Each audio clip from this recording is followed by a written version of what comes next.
మదనపల్లిలో నేచర్ వ్యాలీలో premium villa flat owner కావడానికి కింది నెంబర్లను సంప్రదించండి. అందరికీ నమస్కారం. ఈరోజు రాష్ట్ర వైఎస్ఆర్ కాంగ్రెస్ పార్టీ కార్యవర్గ పిలుపు మేరకు ఈరోజు డిజిటల్ బుక్ పోస్టర్ ఆవిష్కరణ కార్యక్రమం మదనపల్లి కాన్స్టిట్యున్సీలో మదనపల్లి ఆఫీస్లో పార్టీ ఆఫీస్లో ఈరోజు జరుపుకోవడం జరుగుతూ ఉంది. ఇది డిజిటల్ బుక్ అనేది జగన్మోహన్ రెడ్డి గారు కూడా తీసుకుని వచ్చినారు. అది నిజంగానే ఒక కార్యకర్తలు కానీ వైఎస్ఆర్ శ్రేణులు కానీ ఒక గిఫ్ట్ మాదిరి. అది కాకుండా ఇది వచ్చిందని ఒక శ్రీరామ రక్ష మాదిరి, అందరికీ ఒక ప్రొటెక్షన్ అందరికీ ఇచ్చేదానికి చాలా వరకు ఆలోచించి దగ్గర 1.5 సంవత్సరం దీని గురించి ఆలోచించి మన కార్యకర్తలకు మనం హెల్ప్ చేయాలా, ఏ రకంగా వాళ్ళకి ప్రొటెక్షన్ ఇవ్వాలా అనే ఒక మంచి ఉద్దేశంతో ఈ డిజిటల్ బుక్ అన్ని తీసుకుని రావడం జరిగింది. ఈ డిజిటల్ బుక్ ఇప్పుడు చూసుకోండి, రెడ్ బుక్ ఉన్నారు. రెడ్ బుక్లో వచ్చిందనో ఓన్లీ లోకేష్ గారు వచ్చిందనో పేర్లు నమోదు చేసుకుంటా ఉన్నారు. ఆయన ఒక్కరే చేసుకుంటూ ఉంటారు. దానికి ఒక కార్యకర్తను కూడా లోకేష్ గారితో సమానంగా ఆయన ఇప్పుడు డిజిటల్ బుక్లో మీకు జరిగిన అన్యాయాన్ని నమోదు చేసుకునేదానికి ఒక అవకాశం కల్పించేసి లోకేష్ గారితో సమానం ఒక సామాన్య కార్యకర్తను కూడా తీసుకుని వచ్చి జగన్మోహన్ రెడ్డి గారు పెట్టినారు. నిజంగానే మేమందరూ చాలా గర్వపడుతున్నాం. అంత మంచి నాయకుడి వెనకాల మేము పనిచేస్తూ ఉన్నామంటే మేము నిజంగానే గర్వపడుతూ ఉన్నాము. ఇట్లా నాయకులు దీంతో ఇంకా జీవితాంతం మేము దీంతో ఆయనతో కలిసి ఉంటాము. ఆయన వేసే ప్రతి స్టెప్లో కూడా మేము ఇది చేసుకుంటూ ఉంటాం. ఇప్పుడు డిజిటల్ బుక్ యొక్క ముఖ్య ఉద్దేశం అంటే ఈరోజు కార్యకర్తలకు జరిగిన అన్యాయాన్ని వాళ్ళు వచ్చిందనో ఇది చేసుకుంటే అది వచ్చిందనో దాంట్లో వచ్చి స్టోర్ అయిపోతుంది. స్టోర్ అయిపోయిన తర్వాత ఖచ్చితంగా జగన్మోహన్ రెడ్డి గారు 2029లో రూలింగ్కు రావడం జరుగుతుంది. వచ్చిన వెంటనే ఒక సపరేట్, ఆయన మన మీటింగ్లో పోతే కూడా అదే చెప్పారు, ఒక సపరేట్ సెక్షన్ నేను ఓపెన్ చేస్తాను. ఓన్లీ డిజిటల్ బుక్స్ మీద ఉండే కంప్లైంట్ల కోసం ఒక సపరేట్ సెక్షన్ ఇది అవుతుంది. 2029 మొదటి రోజు నుండి దీని పని స్టార్ట్ అయిపోతుంది. ఏ రకంగా మన కార్యకర్తలకు అన్యాయం జరిగింది, మన వైఎస్ఆర్ శ్రేణులకు అన్యాయం జరిగింది, ఏ రకంగా వాళ్ళకి అన్యాయం చేసినారు, ఎవరెవరు దీంట్లో ఇన్వాల్వ్ అయినారు, వాళ్ళు 7 సముద్రాలు దాటి ఉంటే కూడా రిటైర్ అయిపోయి ఉంటే కూడా వాళ్ళకు తీసుకుని వచ్చేసి చట్టం ఎదురుగా నిలబెట్టడం జరుగుతుంది. ఇది మాకు వచ్చిందనో చాలా ధైర్యం ఇచ్చారు జగన్మోహన్ రెడ్డి గారు. మేము నిజంగానే గర్వపడుతున్నాం. ఇప్పుడు ఈ డిజిటల్ బుక్ ఎట్లా చేయాలంటే, డిజిటల్ బుక్ వచ్చిన తర్వాత ఎవరికైనా అన్యాయం జరిగిందంటే ఒక కార్యకర్తకు ఆయన వచ్చిందను వాళ్ళ సెల్ ఫోన్ తీసేసుకొని స్కానర్ ఉంటుంది ప్రతి దాంట్లో. ఆ స్కానర్లో స్కాన్ చేసిన వెంటనే ఆ ఫోన్లో వచ్చిందను ఓటీపీ వస్తుంది. ఆ ఓటీపీ వచ్చిన వెంటనే ఓటీపీ నొక్కిన వెంటనే వాళ్ళకు కెమెరా తర్వాత వచ్చి లొకేషన్ వచ్చి ఆన్ అయిపోతుంది. అది అయిన వెంటనే మీకు వచ్చిందో మీకు జరిగిండే అన్యాయం ఏమి, మీకు జరిగిండే ఇబ్బంది ఏమి అనేది క్లియర్ కట్గా రావాల.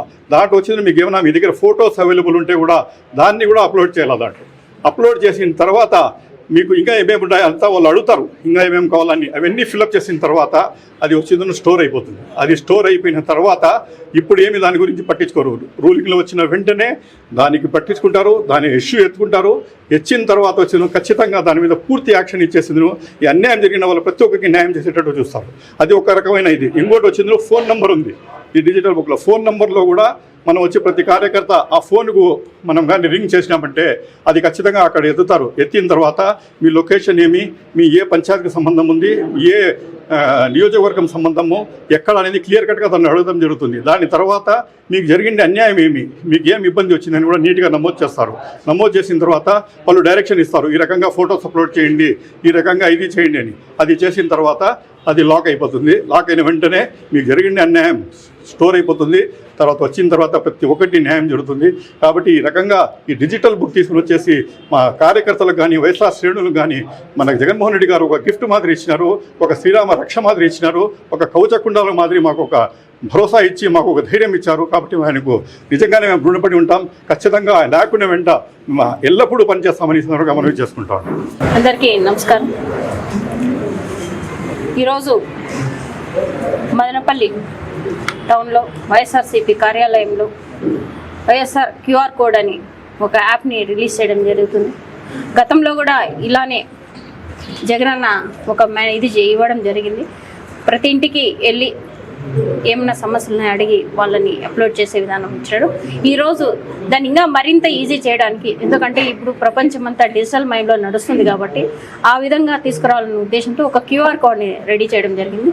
ఇది కార్యకర్తలకే కాదు, ఎవరికి ఏ ఇబ్బంది వచ్చినా అంటే ఏ నాయకుడి దగ్గరికి వెళ్ళడము లేకుంటే టైం జాప్యం లేకుండా అంటే గ్యాప్ తీసుకోకుండా వాళ్ళకి జరిగిన సమస్యని ఇమీడియట్గా వాళ్ళు సొంతంగానే అప్లోడ్ చేసుకునే ఆప్షన్ కల్పించడం జరిగింది. అంటే మాకు జరిగిన సమస్య దీన్ని క్యూఆర్ కోడ్ని స్కాన్ చేసిన వెంటనే యాప్ ఓపెన్ అయ్యి దాంట్లో ఆప్షన్స్ వస్తాయి. దాని ప్రకారం మనము ఆప్షన్స్ని ఓపెన్ చేసుకుంటా పోతే మన సమస్యని ఎన్రోల్ చేసి అది మనం చెప్పే దాన్ని బట్టి మనం చెప్పుకుంటా పోతే దాన్ని ఎన్రోల్ అయిపోయి ఆటోమేటిక్గా పార్టీ ఆఫీస్లో రికార్డ్ అయిపోయి ఇది స్టోర్ అవుతుంది అనమాట. వీటన్నిటినీ కూడా రాష్ట్రం అంతటా ఏం జరుగుతుంది ఏమి అనేది ఒక మన వైఎస్ఆర్సీ ప్రభుత్వం ప్రతి ఒక్కటి గమనిస్తుంది. అంటే దేని మీద ఎక్కువ ప్రజలు ఇబ్బందులు పడుతున్నారు, ఏదైతే అవసరం ఉంది అనేది దీన్ని అన్నిటినీ తీసుకొచ్చి దాని విధంగా ఈ జరగబోయే కాలాన్ని కూడా ప్రజలు మీడియా ముందుకు తీసుకొస్తారు. ఏదైతే రాష్ట్రంలో ఏవైతే ఎక్కువ కంప్లైంట్లు వస్తున్నాయో దీంట్లో అనేది కూడా ఒకటే విధానంగా రికార్డ్ అవుతుంది. కాబట్టి ప్రజలందరూ మీకు ఏ అవసరం ఉన్నా దీంట్లో అప్లోడ్ చేయొచ్చు. దీన్ని మన కార్యాలయంలో చూస్తుంటారు. వాటికి సంబంధించి ప్రతి ఒక్కటి మీకు ఏదైతే అవసరం ఉందో అనేది కూడా ప్రతి నియోజకవర్గం నుండి కావచ్చు, ఒక మండల స్థాయి నుండి కావచ్చు, రాష్ట్ర స్థాయి నుండి కూడా తీసుకొని ఇవ్వడం జరుగుతుంది.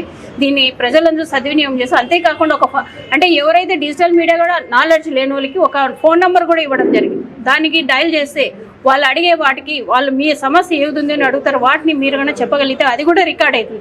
ఆ ఆప్షన్ కూడా ఇవ్వడం జరిగింది. కాబట్టి ప్రజలు దీన్ని సద్వినియోగం చేసుకొని ఈ కార్యక్రమాన్ని మదనపల్లి టౌన్లో పార్టీ ఆఫీస్ మదనపల్లి నియోజకవర్గ ఇన్ఛార్జ్ అయినటువంటి నిసార్ అన్న గారు, మాజీ ఏపీఎంజీ షమీమక్క గారు, కౌన్సిలర్లు, పార్టీ సర్పంచులు మొత్తం అందరూ ఈ కార్యక్రమంలో పాల్గొని ఇదే విధంగా ప్రజల్లో కూడా మేము ప్రతిరోజు నిత్యం ఉంటామని కూడా తెలియజేయడం.